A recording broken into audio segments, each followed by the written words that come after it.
Well, hi, everybody. Welcome to At the Coaches Table Live. I'm Executive Coach Phyllis Reagan, and 3 times a week, I'm going to go live for 30 minutes at a time. This is just quick bites for you to take away that you can actually start implementing right away after you listen to the lives. The idea behind this is just to give you bite-sized pieces so they don't overwhelm you and you can start practicing them and really become proficient with them. I'm going to be sharing with you the very same strategies that I provide to my executive coaching clients. So let me tell you a little bit about myself, in case you don't know about me or you don't follow me. But I've been a coach for over 12 years. I'm coaching executives, executive teams, leaders, creative professionals that are in the entertainment, media, sports, production, creative industries. And they come to my coaching because often these professionals want either to improve their confidence around their leadership, clarity about their leadership. They want to improve how they influence to really, get buy-in for some of their big ideas. And also all of this leading to that they have the impact that they really want to make with their career. So that's the focus of my coaching. Today, I'm going to be talking to you around the mindset that happens around the fourth quarter of the year. I see it frequently.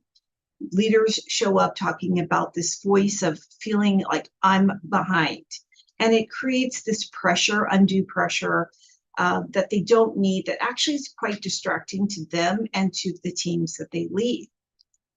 So for me, I've had this experience when I was a studio exec. I actually would go into leadership meetings in Q4 and hear about what everybody was focused on, the results that they had achieved, what they were driving forward in Q4. And what it produced in me was that I'm behind voice. And instead of really being focused on what mattered, it was more like a panicked productivity. And it had a ripple effect. It affected my team. So felt like we were racing towards something with a lot of lack of clarity and direction. That's really important. And what I recognized at that point was that, of course, was not helpful, but it certainly was not helpful for my team. So I did what I'm sharing with my clients. I did a lot of mindset work. So my background is also in psychology and neuroscience. So I'd like to bring in things that are going to help you with your brain so your brain can help you in these moments. So let's talk about the thinking that comes along with I'm behind voice. That I behind voice is probably not true. So let's talk about what's going on. What happens often is you have a trigger. So maybe your trigger is you're hearing your colleagues talk about their successes for the end of the year for meeting their goals. So that's your trigger. And then you notice that you're anxious, that you are really not focused, or you're hyper focused. So you're going after things in a, maybe in a rushed, frantic way. And then, so that's the action. Sometimes there's inaction. You feel a little bit like panicked. So you shut down and you maybe aren't focusing on the things you want to focus. So before you have a trigger, before you have the emotion, and before you have the action or the inaction, you actually have a thought. And this is really important for you to start noticing and observing about yourself. So is this thought really true? And what am I saying, actually? So I had that trigger and I said something. What was it I said? I said I'm behind. I said I'm not doing what I need to do. I'm not going to get the results I want. I'm scattered. I'm not going to make my goals. This is going to be a problem for my career. I mean, something was said that created the emotions that you had. So you really want to go back to, what am I thinking when I experience this anxiety, frustration, or hyper focus or lack of focus? What did I say to myself? So that's where I begin with my clients. Recently, I had a client, I'll call her Maya. She came into coaching. She's an executive producer for a major streaming company. And she was coming in with the same feeling, like I'm behind, I'm not going to reach my goals. Her team was feeling it too. They were flustered and frustrated. And once she started exploring what was that voice really telling her, she realized that it was not true. Actually, her team had made a really big creative pivot and they were onto something amazing and it was requiring something different from them.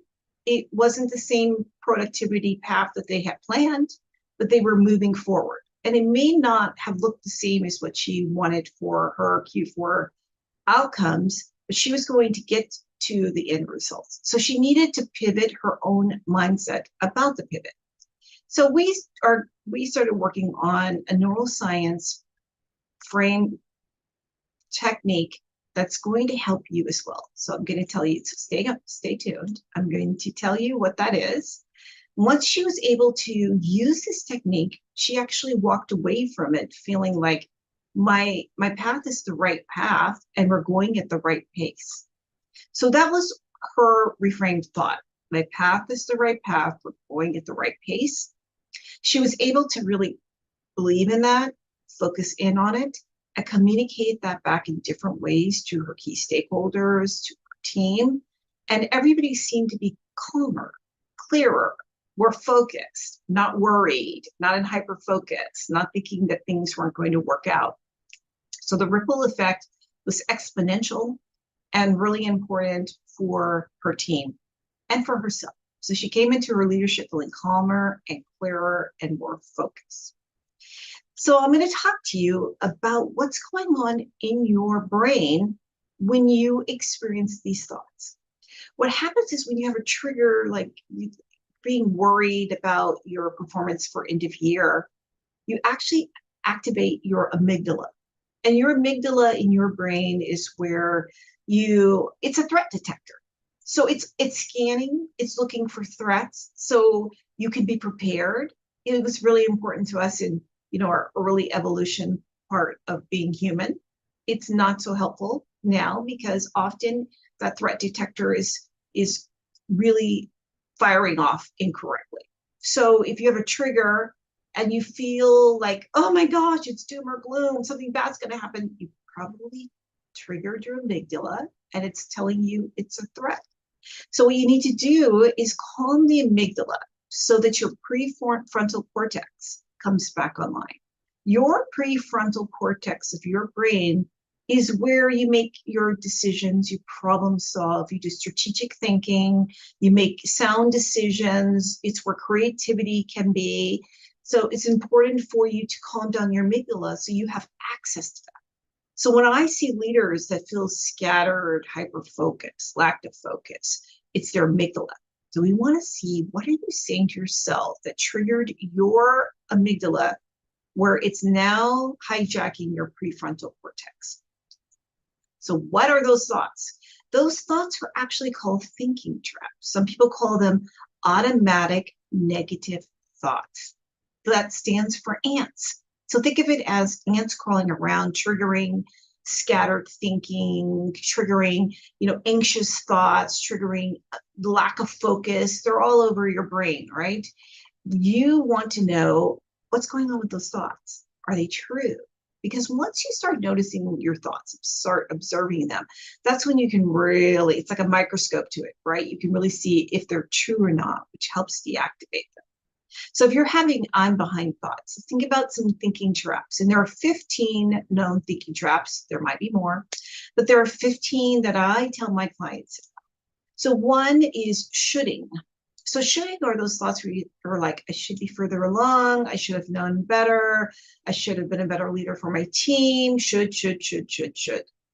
Another one is mind reading. And mind reading is where you say, I believe I know what you're thinking about me. I believe I know what you're thinking about my leadership. It's usually negative. So they're thinking something negative.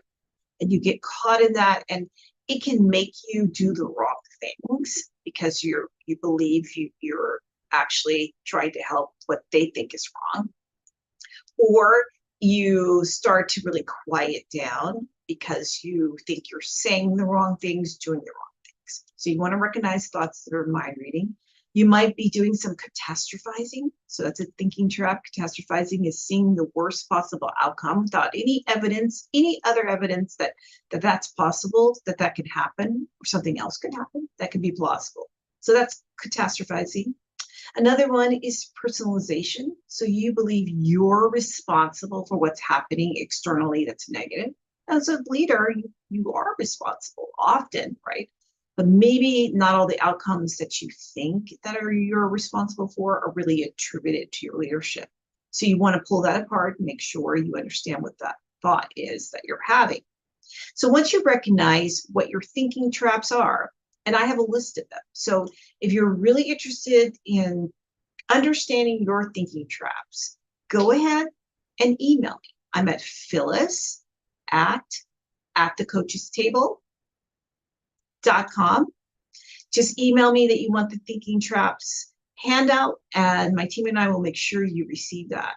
The goal for you is to start observing your thoughts, checking them against your own handout that you have of the thinking traps. So you start recognizing. Once you start recognizing your thinking traps, this is powerful because this is going to allow you to think about, am I having a thinking trap? If I am having these thoughts, are they true or untrue? Often when we ask that one question, we'll start to get curious and look around and think, I really don't have a lot of evidence that supports this thought, so I probably need to let it go and not hang on so tightly to it being true and guiding my decision making or guiding my leadership. So I had another client, Sydney. She came to coaching, and she's a creative director for another entertainment studio. She was having these thoughts that were coming from comparison. So you might also have this where you look around at others' idealized selves. So they're not really true about who they are, but this is how you see them, and you compare them to you, and you don't measure up, right? So when often at the end of the year, this kind of comparison can happen.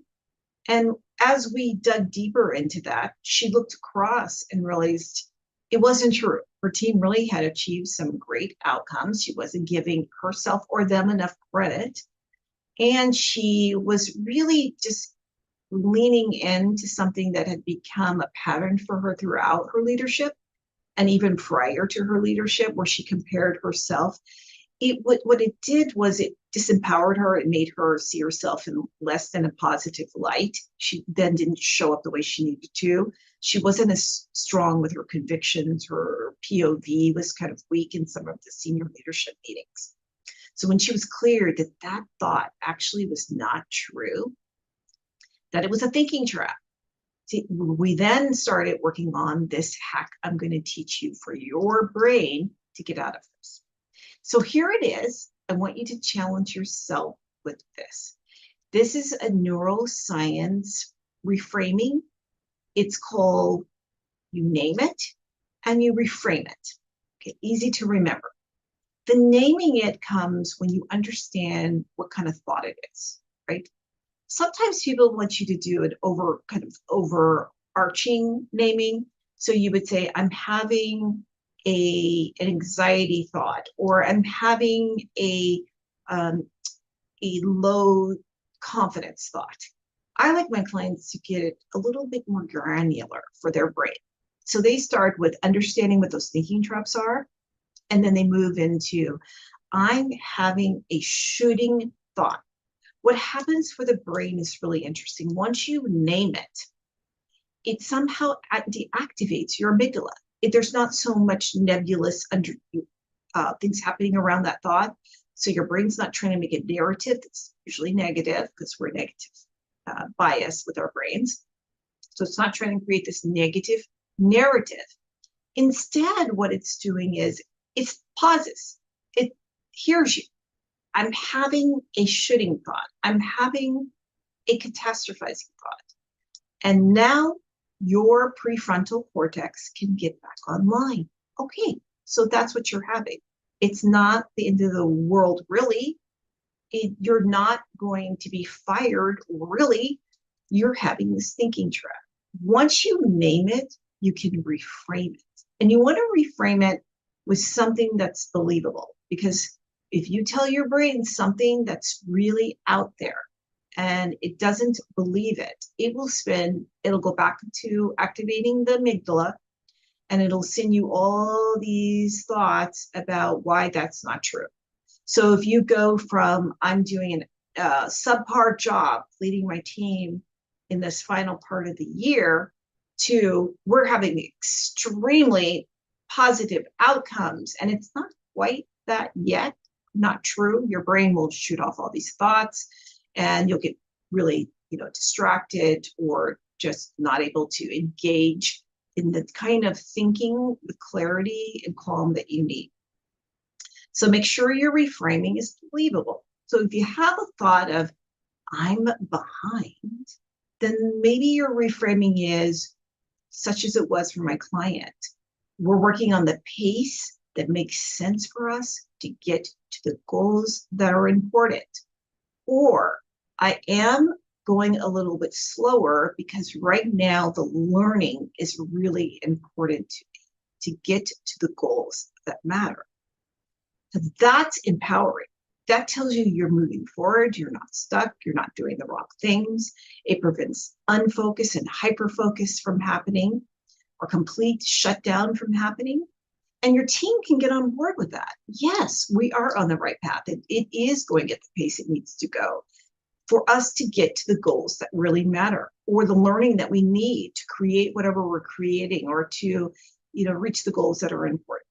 So that's the reframing. So the technique is name it and reframe it. So that's what you're going to do over the next week before we meet again. And I'll talk to you about my next meetup for us. But you can set this as a weekly goal for you. So this time next Wednesday, you can look back and think, just start observing. These are the thoughts that I have. I'm going to check it against thinking drafts. So make sure you download them. And you can then really start to work on the technique, naming it and reframing it. And what's powerful is once you start reframing it, you don't just put that away. You want to say it all the time. You're helping your brain. When you think it, you say it out loud. You can post it places. My clients post it often around their computer monitor. They say it to themselves when they wake up. They say it midday. They say it at the end of the day. And before you know it, when they are not even consciously trying to say it, those thoughts are automatically being sent to them, right? So you got your brain's working for you. Those neurons are firing off, and you're having these thoughts instead of the other. So you've just reframed it, and you've replaced those negative thoughts that are unhealthy. So that's what you'll be doing over the next 7 days. I'd love to know how it's working out for you. Feel free to drop me a line at phyllis@thecoachestable.com. And I have also, if you like these kind of chats that are quick and you walk away with something that you can try right away, I'm going live 3 times a week. For October's calendar, just go on my website. So my company website is at thecoachestable.com. You can see the name there. .com, and go to the tab Live Events, and you can download the monthly calendar, or you can go to my personal website, which is phyllisregan.com, and go to the Live Events tab and download it from there. And feel free to join my community. I send out helpful emails and tips throughout the week, such as these, that can help you. They're bite-sized. You can put them into practice right away. All right, here's what's coming up. Friday, I'm going live again for 30 minutes, and I'm going to talk about how to lead during uncertainty. When you're leading and trying to figure it out at the same time and real time, and how challenging that can be in that kind of environment under those kinds of conditions. So this is going to help you lead with clarity and confidence for your team, and how you actually are perceived by others, like your colleagues, your manager, your key stakeholders. Really great tips coming your way. So join me on Friday. Same link, same Zoom link, same time, 12 p.m. to 12:30 p.m. Pacific Standard Time. All right, that's it for today. Thank you for joining me, and I look forward to seeing you on Friday.